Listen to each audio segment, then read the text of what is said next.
జై తెలంగాణ.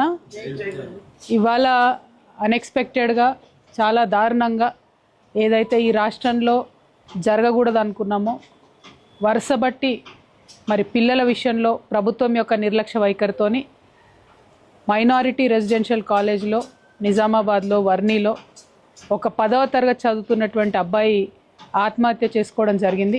ఇది మొదటిసారి కాదు. ప్రభుత్వాన్ని మేము రిపీటెడ్గా హెచ్చరిస్తూ ఉన్నాం. కౌన్సిలర్స్ లేరు, సరైన వసతులు లేవు, మీరు శ్రద్ధ పెట్టండి, పిల్లల్ని పట్టించుకోండి అని చెప్తా ఉన్నాం. దాదాపు 100కు పైగా పిల్లలు ఇప్పటికి చనిపోయి ఉన్నారు. ఇంకా కూడా ప్రభుత్వం మాత్రం దున్నపోతు మీద వానబడ్డట్టు నిద్రపోవడం, డైలాగులు కొట్టడం, మీటింగులు పెట్టడం, అంటే ఢిల్లీకి పోవడం తప్పితే ముఖ్యమంత్రి గారు పిల్లల్ని పట్టించుకోవడం లేదు. ఆయననే విద్యాశాఖ మంత్రిగా ఉండడం మనందరం చేసుకున్నటువంటి దౌర్భాగ్యం.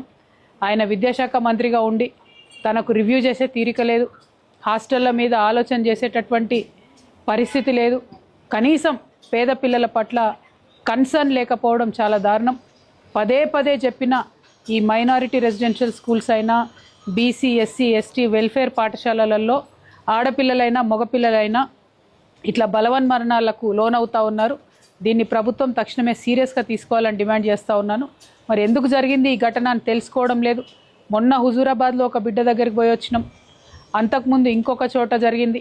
ఇట్లా కంటిన్యూస్గా మేము పోయినటువంటి ఈ మధ్య కాలంలోనే ఒక 10-15 ఇన్సిడెంట్స్ ఉన్నాయి. మీరు రాజ్యంలోకి వచ్చిన 2 సంవత్సరాల్లో ఇంతమంది చిన్నపిల్లల్ని పొట్టన పెట్టుకున్నారు. ఇది కరెక్ట్ కాదు. తక్షణమే రేవంత్ రెడ్డి గారు ఇది చాలా సీరియస్గా తీసుకోవాలి. మేము తెలంగాణ జాగృతి తరఫు నుండి కూడా హ్యూమన్ రైట్స్ కమిషన్లో మరి దీని మీద ఒక ఎంక్వైరీ చేయాలని చెప్పి కూడా తక్షణమే పిటిషన్ కూడా ఫైల్ చేస్తాము.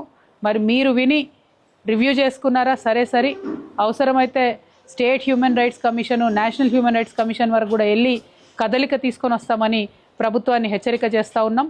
విద్యాశాఖ మంత్రిగా ఉన్నటువంటి గౌరవ ముఖ్యమంత్రి గారు తక్షణమే ఈ సిచ్యువేషన్ మీద రివ్యూ చేయాలని కూడా డిమాండ్ చేస్తూ ఉన్నాం.